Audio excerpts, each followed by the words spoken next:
Kepala BNNK Binjai, serta rekan-rekan media yang kami banggakan. Baik, hari ini kami akan melakukan press release dari Direktorat Reserse Polda. Kolaborasi koordinasi di dalam hal pemberantasan narkoba itu tidak dapat dilakukan sektoral saja. Tidak dapat dilakukan oleh aparat penegak hukum saja. Tetapi ini berbicara semua lini bertanggung jawab terkait dengan pemberantasan narkoba. Di sini sudah ada kepala daerah, di sini sudah ada kepolisian, di sini sudah ada BNN, di sini sudah ada bea cukai. Kesempatan siang ini ingin menunjukkan bahwa kita siap untuk memberantas narkoba di Sumatera Utara. Khususnya saat ini kita rilis untuk wilayah Langkat dan Binjai. Tadi Pak Kabid Humas sudah menyampaikan ada 429 kasus yang diungkap di wilayah kedua ini dengan 534 tersangka. Faktanya terkait dengan barang bukti ini cukup signifikan. Setidak-tidaknya ada 206 kg sabu, kemudian ada 70.000 butir ekstasi, dan 9.000 lebih Happy Five, kokain 170 gram, dan ganja sisanya. Nanti bea cukai akan menjelaskan temuan hasil kolaborasi bersama dengan aparat penegak hukum, dalam hal ini adalah Polda Sumatera Utara, terkait pengungkapan kasus di tempat hiburan malam yang ada temuan barang bukti botol-botol minuman keras. Saya menjelaskan setidaknya ada 5 modus yang sering digunakan oleh pelaku-pelaku narkoba di kedua wilayah ini, Binjai dan Langkat. Yang pertama adalah selalu para tersangka menggunakan transaksi melalui perairan dan darat. Nanti saya akan jelaskan yang menarik menggunakan perairan.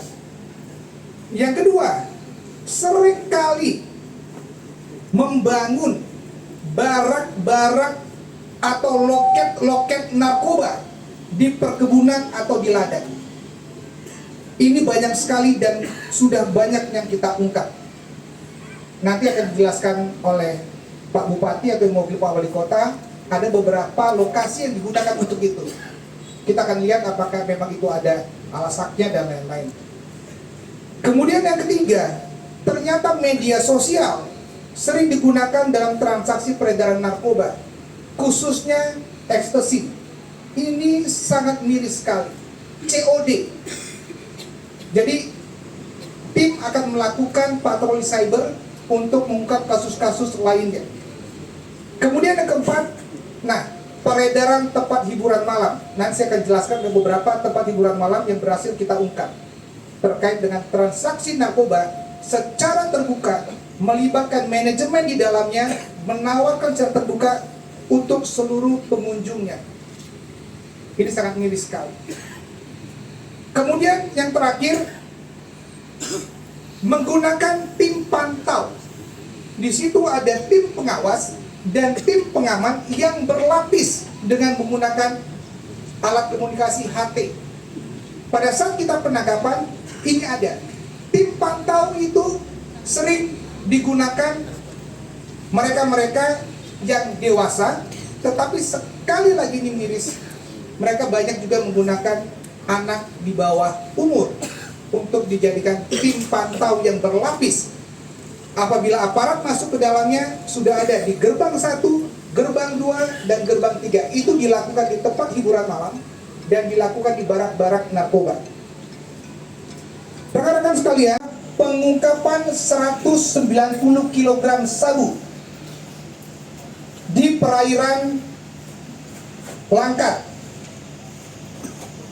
Ini adalah kapal nelayan yang digunakan oleh pelaku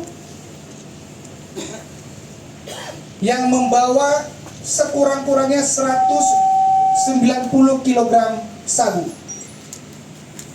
Kedua tersangka yang kita amankan, dua tersangka ini dapat perintah dari DPO YD yang saat ini tim melakukan pengejaran untuk mengambil narkotika sabu di perairan lepas yang diangkut oleh kapal Oskador. Informasi didapat mereka akan masuk ke wilayah Langkat dan tim berhasil menangkap kapal nelayan yang tadi dengan dua tersangka yang di dalamnya ada 190 kg sabu. Menariknya, 190 kg sabu ini dimuat di dalam bagian kapal dan betul-betul dimodifikasi tidak terlihat secara umum. Tim pada saat melakukan penggerebekan terombang-ambing di laut sehingga membutuhkan waktu setidaknya 6 jam untuk tim kedua menjemput ke TKP. Itu yang menarik yang pertama. Kemudian yang menarik yang kedua, setidaknya ada 3 tempat hiburan malam. Yang pertama adalah B4 yang ada di Langkat, yang kedua adalah Blue Star yang ada di Langkat, dan yang ketiga adalah Blue Star yang ada di BJ, dan yang ketiga adalah Blue Sky yang ada di Langkat. Inilah para tersangka. Tersangka ini merupakan manajemen di dalamnya. Ada yang pengendali narkobanya, contohnya di D4. Ada juga yang sebagai pelayan waiters yang menawarkan secara terbuka kepada pelanggan pada saat masuk ditawarkan. Dan ada juga ladies companion ataupun pendamping nyanyi. Itu berhasil kita ungkap di 3 tempat hiburan malam di Langkat dan di Binjai. Dan ternyata faktanya ada 3 lokasi, ini mana tersangkanya, 3 lokasi yang digunakan untuk transaksi narkoba, bahkan menikmati narkoba di gubuk-gubuk, di barak-barak, di loket-loket yang sudah disiapkan oleh pelaku. Kami sedang mendalami apakah ada kaitannya antara gubuk-gubuk loket yang didirikan di belakang ladang yang berdekatan dengan lokasi tempat hiburan malam tersebut.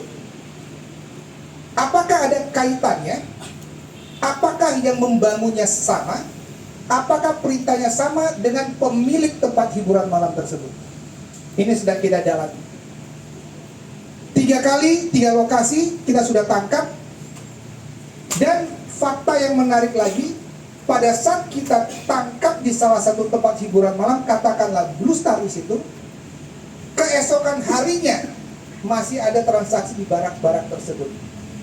Satu dirubuhkan, di tidak jauh di tempat yang lain itu didirikan kembali dalam waktu dekat. Itu rekan-rekan 3 hal yang menarik yang ingin saya sampaikan, sehingga dalam hal ini kami memantau Binjai dan Langkat perlu dilakukan penguatan penebalan oleh tim dari Polda, sehingga kami melakukan penebalan di 2 wilayah ini. Kami melakukan tindakan-tindakan peningkatan KRYD di Langkat sekali dan di Binjai 2 kali dengan penebalan anggota Polda, sehingga berhasil mengungkap 20 kasus dengan 27 tersangka. Dan untuk tim ini belum selesai, masih ada waktu sisa, sehingga kami berusaha untuk mengungkap lebih dalam lagi peredaran narkotika di wilayah Langkat dan wilayah Binjai. Saya rasa itu untuk sementara kami serahkan ke Kabinetmas.